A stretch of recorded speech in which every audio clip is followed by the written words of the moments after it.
Assalamualaikum warahmatullahi wabarakatuh. Saya Indika Ramadhani akan mempresentasikan tentang konflik Israel dan Palestina. Yang pertama itu latar belakang. Dilansir dari Kompas.com, konflik Hamas dan Israel yang terbaru di Gaza telah menewaskan ratusan orang.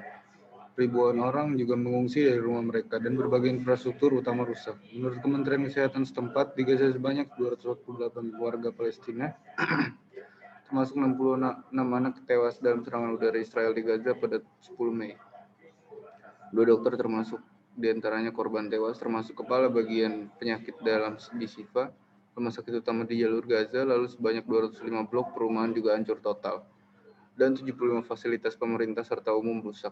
Kemudian 14 km pipa air, 50 sumur, dan pipa limbah sepanjang 17 km turut terdampak.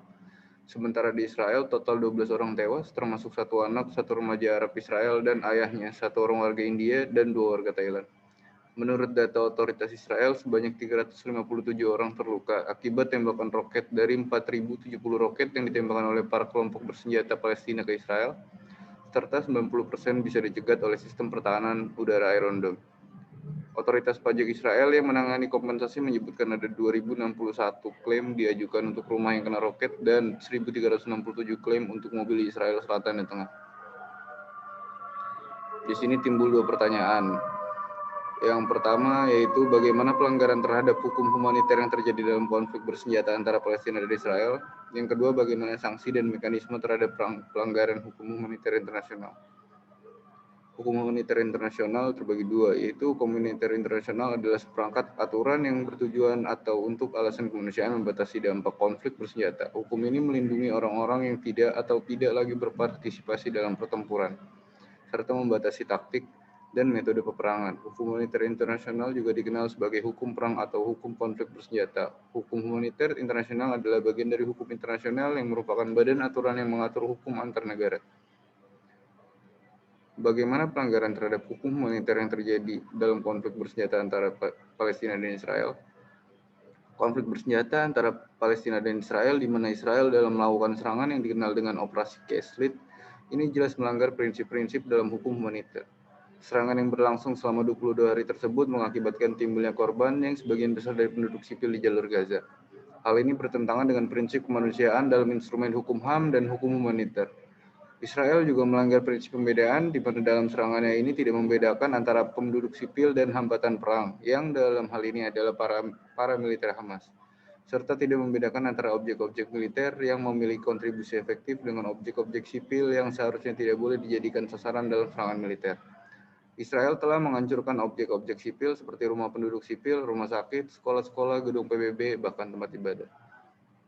Prinsip hukum humaniter yang dilanggar. Yang pertama, prinsip kebutuhan militer. Dalam pasal 57 protokol tambahan 1 Konvensi Jenewa pun dijelaskan bahwa objek yang dapat diserang dalam suatu konflik bersenjata adalah objek militer dan kombatan. Jatuhnya korban sipil dan sasaran serangan terhadap objek sipil, termasuk infrastruktur dan objek vital lainnya harus dihindari. Akan tetapi, pada kenyataan Israel turut menyerang objek sipil termasuk rumah sakit, sekolah, rumah penduduk, jaringan listrik, dan lainnya. Terputus jaringan listrik dan rusaknya rumah sakit di Palestina mengancam kelangsungan hidup penduduk sipil di sana, khususnya anak-anak dan korban yang terluka akibat serangan. Yang kedua, prinsip kemanusiaan. Terjadi beberapa kejadian yang dilakukan oleh militer Israel yang melanggar ketentuan prinsip kemanusiaan, yang salah satunya yaitu penghadangan bantuan-bantuan kemanusiaan yang dikirimkan oleh berbagai organisasi internasional yang ingin menunjukkan rasa simpatinya kepada warga Palestina di jalur Gaza yang mengalami penderitaan akibat konflik yang berlangsung. Yang ketiga, prinsip proporsionalitas. Yang dimaksud dalam prinsip ini adalah keseimbangan antara yang diterima dan diberikan dalam konflik bersenjata, di mana dalam kasus konflik antara Palestina dan Israel ini terlihat kesenjangan atau ketidakseimbangan serangan pembalasan atau reprisal yang dilakukan militer Israel terhadap jalur Gaza sebagai balasan dari serangan rudal dan roket yang dilakukan oleh Hamas ke wilayah Israel. Pasukan Israel membombardir wilayah-wilayah sipil yang dijadikan tempat persembunyian oleh Hamas dengan menjatuhkan bom dari udara selama berhari-hari. Tentunya dampak dan korban jiwa yang ditimbulkan berbeda dengan apa yang ditimbulkan dari serangan roket Hamas di wilayah Israel. Bentuk sanksi terhadap pelanggar hukum humaniter internasional. Sanksi kepada negara atau lembaga seperti komplain atau diprotes, reprisal dan pembayaran ganti rugi atau kompensasi, dan sanksi kepada individu seperti pelaku pelanggar pelanggaran diadili sebagai penjahat perang atau pelaku international crime sehingga pelaku bisa diadili oleh peradilan negara manapun dan peradilan internasional atau ICC. Mekanisme terhadap pelanggar hukum humaniter internasional. Mekanisme penegakan hukum humaniter internasional atau HHI dapat ditemukan pada ketentuan-ketentuan yang terdapat pada Konvensi-Konvensi Jenewa 1949, Protokol Tambahan 1977, serta pada aturan-aturan lain yang mengatur mengenai Mahkamah Kejahatan Perang baik yang bersifat ad hoc maupun permanen. Sanksi pelanggaran bagi Israel. Sanksi pelanggaran bagi Israel seharusnya diadili melalui peradilan pidana internasional sebagai penjahat perang dan penjahat kemanusiaan. Namun hingga saat ini tetap sulit untuk menyeret penjahat Israel ke Mahkamah Pidana Internasional. Walaupun sejumlah fakta yang ditemukan telah membuktikan bahwa Israel telah melakukan pelanggaran berat terhadap hukum perang, karena Israel bukan negara ratifikasi Statut Roma, sehingga tidak mungkin diadili di hadapan Mahkamah Pidana Internasional atau ICC.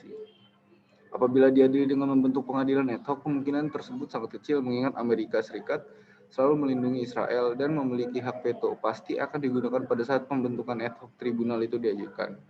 Maka dari itu, sanksi yang dapat diterapkan untuk memberikan efek jera kepada Israel agar mematuhi hukum humaniter internasional adalah berupa sanksi moral dengan mengucilkan, pemutusan hubungan diplomatik, mengembargo senjata, dan pemutusan hubungan ekonomi dengan pemerintah atau oleh masyarakat internasional. Sekian presentasi dari saya. Terima kasih. Wassalamualaikum warahmatullahi wabarakatuh.